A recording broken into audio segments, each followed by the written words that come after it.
So micro and nanoplastics are everywhere in the food we eat, the water we drink, and the air we breathe. When they enter the bloodstream, these particles can circulate through the body. They've been detected across multiple tissues and organ systems, including the liver, kidneys, heart and blood vessels, placenta, and breast milk, as summarized in a recent review published in Nature Medicine. These particles can also accumulate in the gastrointestinal tract, lungs, and endocrine and reproductive organs, where such accumulation is associated with potential disruption of the normal biological function. As someone with over 2 decades of experience in chemical engineering, I find this evidence deeply concerning. Micro and nanoplastics enter the human body continuously through ingestion, thermal contact, and inhalation. Exposure to these particles occurs without interruption. Now, among these pathways, inhalation may represent a particularly hazardous route. According to a study conducted in a coastal city in eastern China, individuals spending time outdoors may inhale up to 1 million microplastic particles per year. Recent findings suggest that when inhaled, the plastic particles, particularly those carrying surface charge, may migrate along the olfactory nerve through the brain towards the brain where measurable concentration have been detected. Among the organs examined in a recent study, the highest concentration of micro nanoplastics were detected in a brain tissue. The levels there were 7 to 30 times higher than those in the livers or kidneys. The researchers at the University of New Mexico estimate that in middle-aged individuals, each gram of brain tissue contains about 4,900 micrograms of plastics, roughly 0.5% by weight. In absolute terms, this amounts to about 7 grams, comparable to the weight of a small plastic spoon. Here, I want to point out that the situation may be even more concerning for children because their lower body mass and higher intake of air, liquid, and food relative to their weight can result in substantially higher exposure to plastic particles per kilogram, up to 4 times greater than adults by some estimates. This brings us to question whether internal accumulation of these particles is associated with measurable effect on human health. According to the European Academy of Neurology, residents of coastal areas with higher levels of micro nanoplastics showed increased prevalence of functional impairments, including 9% higher cognitive disability, 6% higher mobility disability, 16% higher self-care disability, and 8% higher independent living disability.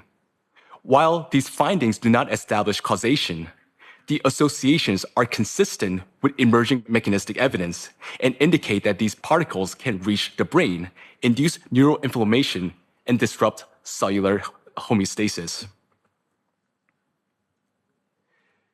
But the potential impact of micro nanoplastics is not limited to the particles themselves. Beyond their physical presence, micro nanoplastics may pose additional risks because they also carry chemical additives, including phthalates, bisphenols, polybrominated diphenyl ethers. Health impacts associated with just 3 of these additives were estimated at $1.5 trillion in 2015. Note that more than 16,000 chemical compounds are used in plastic production, many of which have not been comprehensively evaluated for long-term health-human effects. Beyond chemical additives, another factor that may contribute to the biological impact of micro nanoplastics is surface charge. Plastic particles acquire and retain surface charge through the friction in air, also known as triboelectric effect, or by absorbing ions in aqueous environments, including biological fluids. The surface charge enhances interactions between these particles and cells, organelles, and biomolecules such as DNA and proteins. The smaller the particle, the stronger the surface-driven interactions, potentially amplifying their biological impact. As noted in a recent peer-reviewed article, plastic particles may pose significant environmental and health hazards, with surface charge playing a critical role in governing their behavior. An important consequence of these surface interactions emerges when the particle enters biological fluids. As described in a growing body of research, micro nanoplastics are rapidly coated by proteins, lipids, and other biomolecules, forming what is known as eco-corona. As shown here, the biomolecules gather around the particles in the bloodstream, forming this corona. This molecular coating can alter how the particles are recognized by cells and the immune system.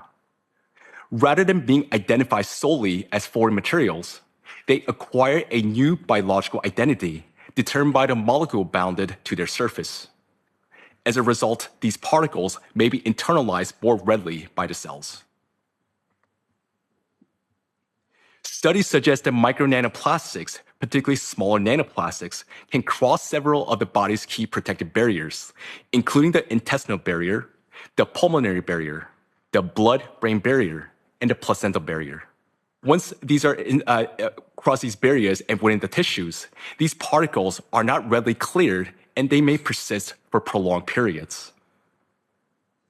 In addition to persistence in the body, micronanoplastics may also increase viral stability. Viruses exhibit strong adsorption to plastic particles, and nearly 99% of the viral dose in some experiments was bound to their surfaces. Those that normally would lose viability rapidly may remain detectable on plastic surfaces for several days, and up to a week in some cases. Through this surface binding, micronanoplastics may function as a virus carriers, potentially contributing to prolonged viral persistence and influencing transmission dynamics. Here, it is important to note that these particles also exert direct biological effects. Research findings indicate that charged micronanoplastics may disrupt tightly regulated cellular processes essential for normal cell function and survival. They may affect intercellular signaling, activate pathways involved in programmed cell death, and impair mitochondrial function, thereby affecting cellular energy production.